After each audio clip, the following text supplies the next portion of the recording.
Everybody, Scoutcrafter here again. It's Wednesday on a absolutely beautiful day. I can't tell you, look at them white clouds up there. Can you see that? Just absolutely beautiful day, low humidity.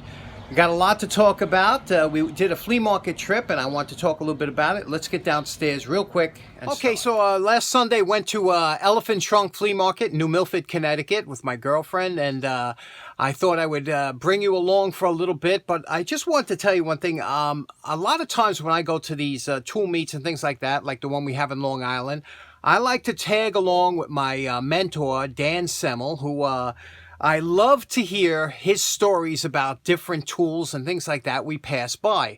Well, I thought the same thing. I would just take you along with me on my tour through this flea market and just stop and show you certain things that, you know, I find of interest. I wasn't doing a lot of tool searching for this flea market because it is a regular flea market, but I had a great time. Let's see what I'm talking about. Let's check it out. Okay, we always start off our day looking for my good buddy Phil and his lovely wife. This is Phil's truck. If ever you see him, stop by, say hello, and tell him you're a subscriber to the channel. He's such a great guy. Always has fantastic stuff, and I guarantee you'll find something there.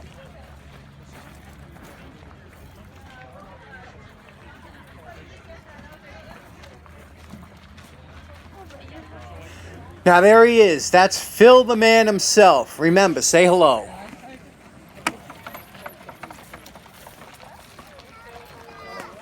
Now, who doesn't love a nice vintage chain hoist? Look at this 1.5 ton Yale and compare that to the 2-ton models today. You know they were totally overbuilt years ago when you see the size of this thing and the weight of it. Even the chain is heavy duty. Really amazing. Yeah.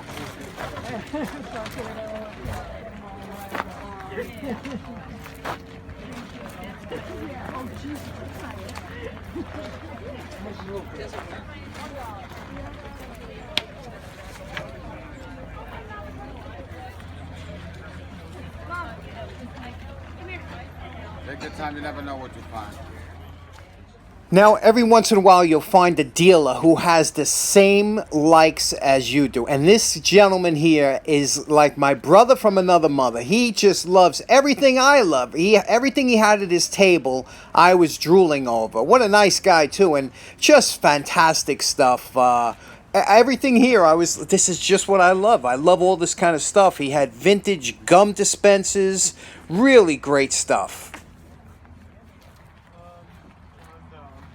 150 on the This vintage Abco chewing gum dispenser was just begging to come home with me. Look how beautiful that is, huh? Okay, this is the one item I regret not buying. Look at this beautiful vintage Christmas tree stand and look at the sockets around it. Remember, this thing's filled with water. And look at that cloth-covered cord. This is a UL nightmare. I love it. How great would it be to have your own set of McDonald's Golden Arches full size? Is that great or what?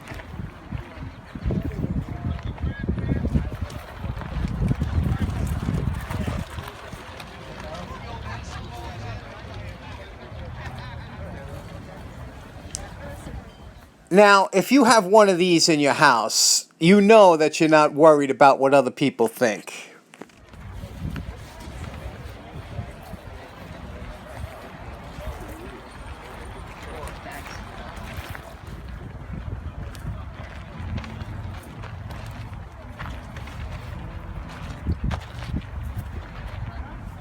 Now look at this beauty, a sidewalk jet. I always wanted one of these ever since I first saw one, and they are pricey. You remember the old-fashioned sleds? Well, during the summertime, they would slap some wheels on at the company.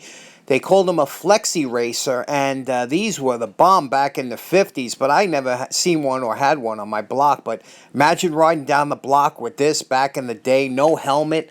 What great times, huh?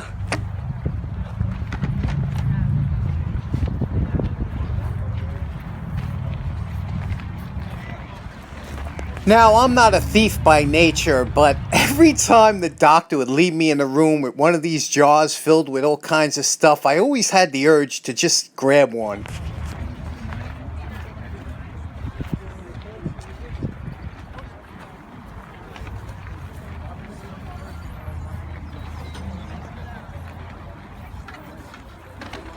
Now, how often do you see an original World War II sidecar? That's just the cat's pajamas. Look at that.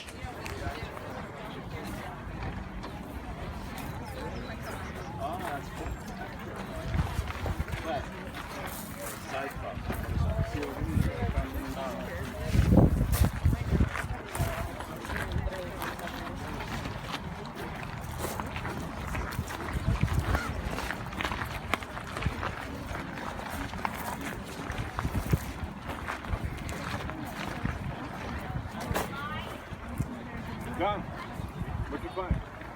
Nothing.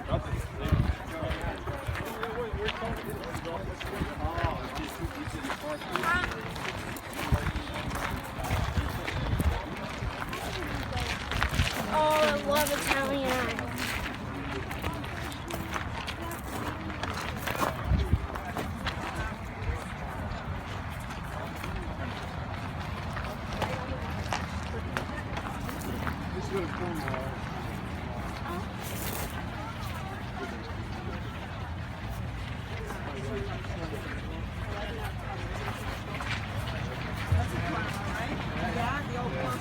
Now, here's a rare find. This gentleman had this vehicle in his family for many years, and what a beautiful vehicle it was. Look at this, mostly original, really nice.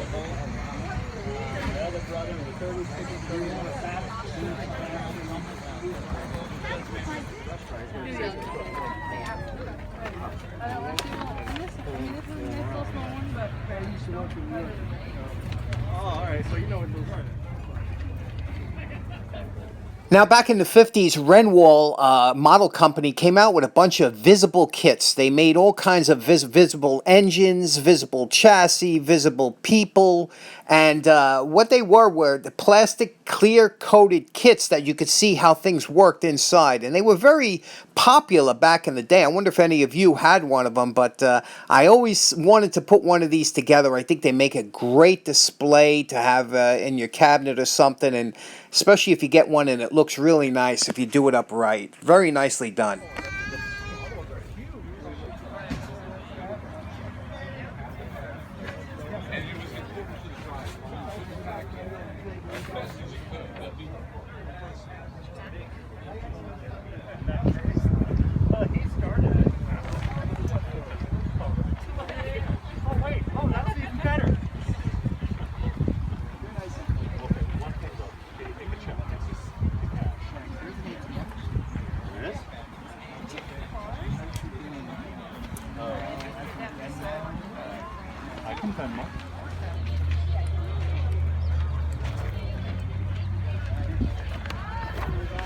Now, here's something you don't see every day, a box of vintage rigid pipe wrench parts.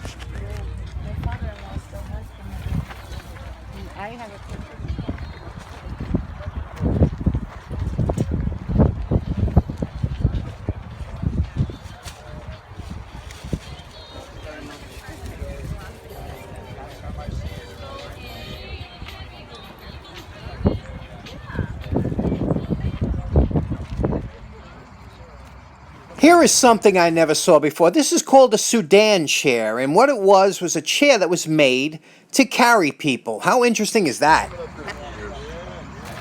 When it was small. When it was tiny. Yeah. Can we take a moment to just appreciate this beautiful faux jade statue? Jade comes in different colors, and it's just, this one's beautiful, huh? I always remember waiting, like, it would be like, that's terrible. And I would go in and be like, this is bad. Now, here's another item that I kind of was looking at all day. I should have got the price on this. This is called the Healthways. It was a folding chair. They were big back in the 30s, 40s, 50s. People would carry these, and they would work also as a cane almost, but if you had to sit down. And the reason I found this one so interesting is because being a little gravity enhanced myself, I keep thinking how it would support my weight, a chair of this size. And this one looked heavy duty. The one that, is that a clock with ceramic that they're looking at right now? beautiful, yeah. Oh, I didn't even look at that. Yeah, it's all brass. It's gorgeous. Now, last up, I thought this was pretty interesting. A full-size replica of Humphrey Bogart. This one was selling for $450. See, it's beautiful, but I'm not into the ornate. Right. Now, as you can see, it was a fantastic time. The problem is, I'm a junk addict. I love all kinds of stuff. I could have came home. There was so many cool things there I wanted to pick up, but I didn't. I was really good. I only picked up a few tools, a few cigar boxes, and something else. So let me show you what I got. I think I got some pretty interesting stuff. I only bought tools from one person, and that was from my good friend Phil. And Phil is the only person that, I go there, and he's just fantastic. Let me show you what I got. First of all, $3 for a beautiful Craftsman. This is a Craftsman. If you look real close, you could see it here. You have to kind of sometimes, especially over there, but you can see it says Craftsman, and a lot of times these were made by other companies like Vaughan or Estwing or something. Force Craftsman. It's a great quality hammer, and this one's real nice. Then also Phil had, look at this. Hey, look at we've done a bunch of these, but I don't know if I have this one, because this one has writing on it, and you can see the B&S Company Made in USA number 22. Can you see that? B&S Company Made in USA, and there it is, number 22. So I don't have any writing. Now, what Phil does is basically he gets a tool, and if it's beat up, whatever, he'll run it through the wire brush, which he looks like he did here. He'll coat it with some shellac or something. He'll fix up the tip maybe a little bit. This one's a little bit thick, but and then he'll put it out for sale. And Phil does a great business, because if he buys something for $1 or $2, he'll put $4. He don't make a killing on it. This could be on eBay. This could be a $15 screwdriver or more, but he just goes there to move items, and he sells a lot of stuff. I got this from him. Look at this. Look at this. This is you can see it's a rigid, and it's a pipe thread, 2-inch pipe thread, and it says here you got to drill a 2 and 13/64 drill. It tells you what drill to use on there, and this is imperfect, super sharp, really nice. I just love big taps, and look at the size of this. This thing's huge, and he had 10 on there. And here's the thing: when you're dealing with Phil, you just go up there, you grab a bunch of stuff, put it down, say, Phil, how much for everything? And when everything, if he would have charged exactly what was written on there, would have been a deal. But he always takes a few dollars off anyway. Look at this here. I never saw this before. Clampacto. See that? Clampacto with a K. And it says it's a C clamp. Patent applied for. Okay, so this is before they got it. And you can see it's New Vice, Detroit, Michigan. And it's a model 505. Never saw one of these before, but let me show you how this works. It looks in good shape, right? The threads are all nice. It's got a knurled section here, so you just spin it up like this, and then you can see the action. Look, when you raise this up, see how that would work? Let's try it out on something. It looks like it. Now, let me show you how you would use something like this. It's almost like a vice grip, You would take it, let's say you want to clamp up on this piece of wood. You would just snug it up here until you have it somewhat tight. And then you would just give this one turn like that, one turn extra, and you can make it harder if you want, and open up the clamp.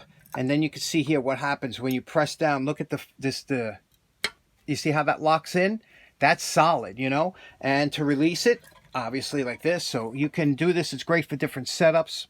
Locks down again, just like a vice grip. You can tighten it even more to get even a tighter clamp. Look at that. What a beautiful clamp. Great for different jobs that you do in multiple setups. Really nice. Never seen one of these before. Again, this is the type of tools that Phil sells. He'll wire brush them down, clean them up like that, so you don't have to do anything when you get them. So always nice to visit Phil out there. Next up, ran into a guy had Cigar Box. I love cigar boxes. I use them a lot in different projects. I also use them for putting drill bits and all kinds of things in. And look at this, especially when you get the nice ones, Look, they got the dovetail joints, and they're all straight grain wood. There's all different types. They got the sliding top here, great for different projects and whatnot. Always made of a decent wood. And then here's these thin boxes, believe it or not, come in good because when you want to put something in here, you're really not stacking them too much where you have to dig. You know, this be great for drill bits, things like that you want to put in. But they were really made beautifully. Anybody who's, and also they're good for putting, you know, coins, stamps, money, anything like that. Cigar boxes were always big in my family. There was always something cool in a cigar box. When I saw them, the guy, I said, how much, you know, he said they're $1 each. So obviously I bought all of them. I got 2 bags full for $10. There was 10 of them. And then he threw in this one here after I bought the 10. He says, here's a real nice one. So nice guys. And I always love them. Okay, next up, I think this was a bit of an impulse buy. And I'll tell you why I did it. Do you know what this is here? First of all, it's a clock. I have a great clock collection, especially West clocks. I have a ton of those. But this is here, an electric clock, and you can see what it is. This is, do you recognize the man? That's FDR, Franklin Delano Roosevelt. It says the man of the hour. Now, here's something. When you see something like this, the first thing you do is go on eBay and check out the price. Obviously, I didn't do that because I don't follow my own advice. And she had a tag on there. And very nice lady, you know, and she had a tag on there. You could see what it was. It was $75, right? Now, the first thing I thought of, I said, wow, I'd like to give this to my sister as a gift. I don't have to worry about spoiling it because she don't watch my channel. So, I said, you know, this be a great gift for my sister. And, you know, it's in good shape. It's got the clock, you know, and it looks, so I said, you know, I told her, I said, the lady, I said, that's a beautiful clock. And we were talking for a minute. I said, that's really nice.